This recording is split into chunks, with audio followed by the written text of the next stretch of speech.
today's a great day. We have officially picked up a new trailer. Before, I was hauling 2 snowmobiles on one single place, so I'd always have to make 2 trips back and forth. Really not fun, not ideal. And I sold that and upgraded to this nice enclosed trailer. So this one is a 2024 Mission. It's a crossover trailer, I think is what they call it, and it is completely enclosed. So you guys will also notice we have the grip glides already. We got track mats, we got everything. We even got an extra door right there. That's for side entry. And we do have a fuel door up front. Both of those are locked right now, but you get the idea. And we got 2 ski tie down bars. We got 2 sleds. Let's get them pulled out and loaded up.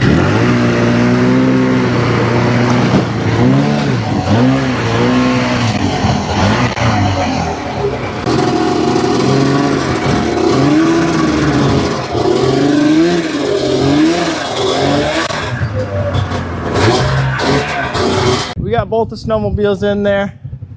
They're both trail sleds. It's a bit of a tight squeeze, but if you got mountain sleds or if you got any other type of snowmobiles, they'll fit very well. It's a snug fit, like I said, but now they're protected. They're out of the elements. Everything's covered, and I don't have to worry about snow on them every time I want to go out and ride.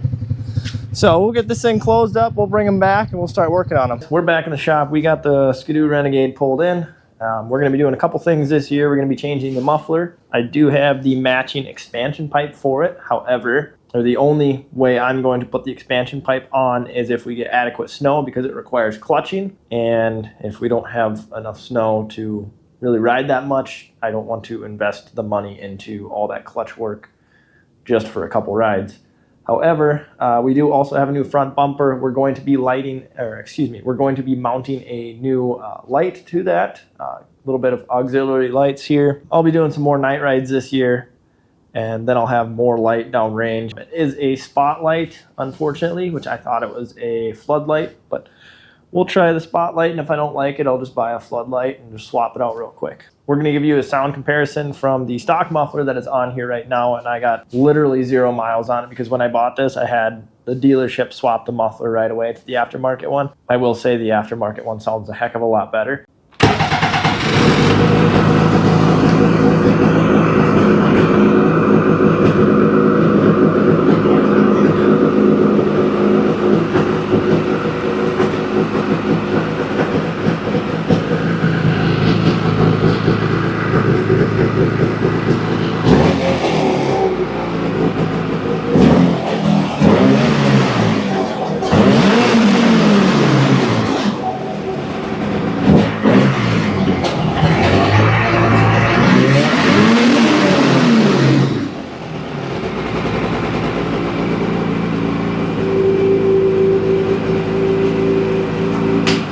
So that was relatively quiet. You can hear it when I got on the throttle there. I got it up to about 6,000 RPM. So up there, it'll get a little bit louder, but not much more than that. So now we're going to take it. We're going to strip this thing down, put on our new bumper, our new muffler, and hope we get enough snow to change the expansion pipe and do all my clutch work.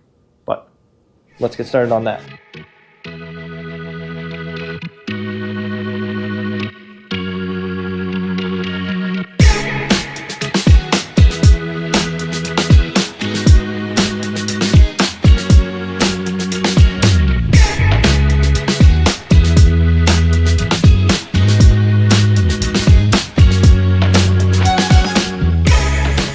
Now that we got everything taken off, we now have access to not only our exhaust system, the motor itself, and our clutches. I was going through doing some reading, and I have to adjust the belt deflection on this because the belt deflection, you can see, is a bit high. On the 600 EFI models, the belt deflection should be even with the driven pulley. We're going to go ahead and adjust that. I've already loosened this bolt here, and then we should be able to just turn it with the wrench and get her set in place, however this wrench works.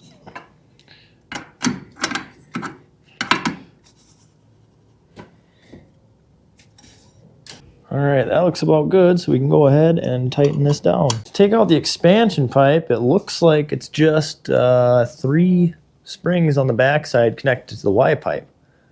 So we'll go ahead and pull those and then see what happens.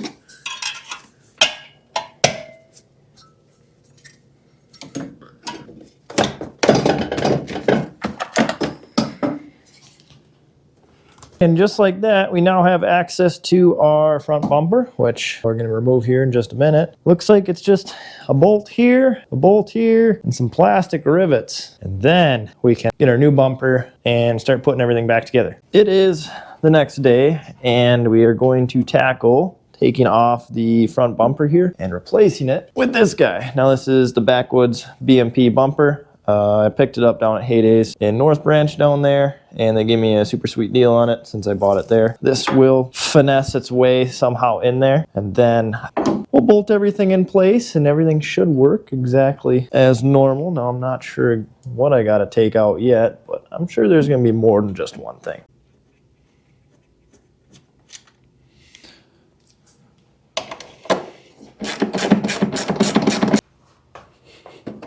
Got the 2 bolts out of it. Now I'm going to have to drill out these 4 rivets, which you can see 2 of them right now. I believe we can just pull the bumper straight out after that.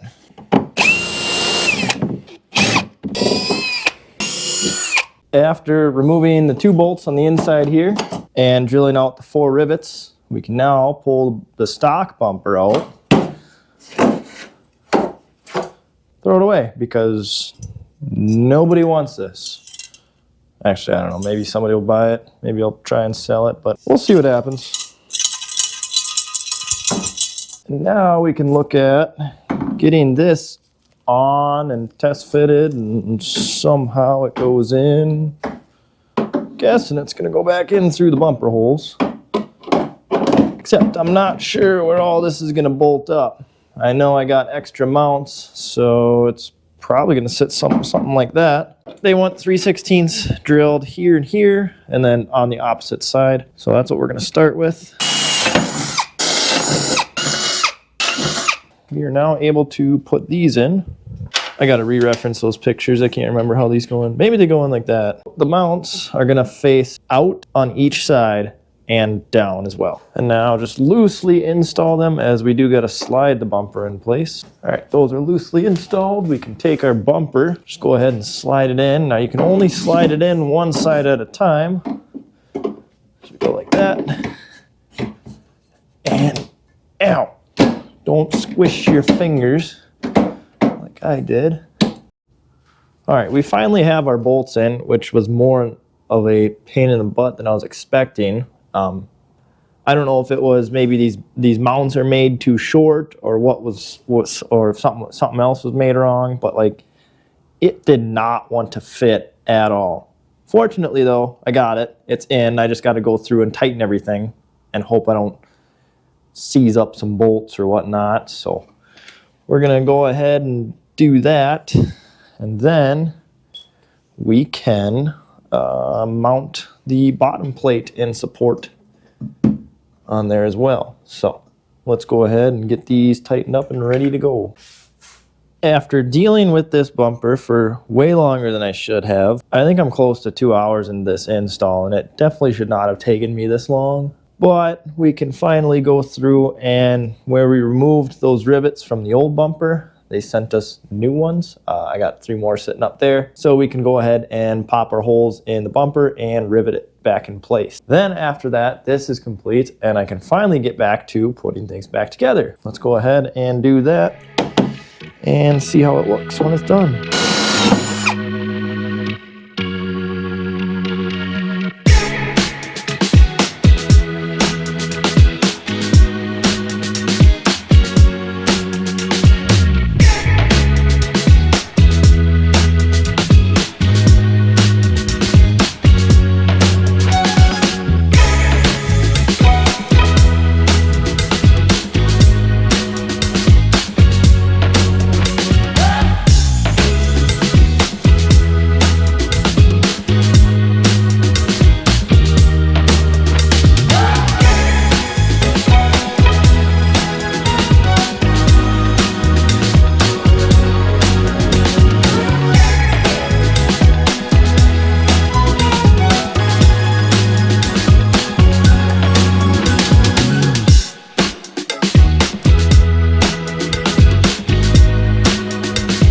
Everything's back together. Like I said before, We got a new muffler on here. Well, technically not new. It's a used muffler that came off of my buddy's Gen 4 Skidoo 850, and the muffler is actually Straight Line Performance, a lightweight muffler, ceramic coated, SAE compliant, and it does bolt up and fit for the 600 motors. I've got a 600 EFI. He had an 850 E-Tech. I took this muffler, I bought it off of him and installed it on this sled. Like I said, I rarely heard the stock muffler, but this sounds 10 times better. It's very rowdy at idle and when you let off the throttle, but when you're on throttle, it's very similar to stock. I mean, it's a little bit louder, but I'll show you guys here.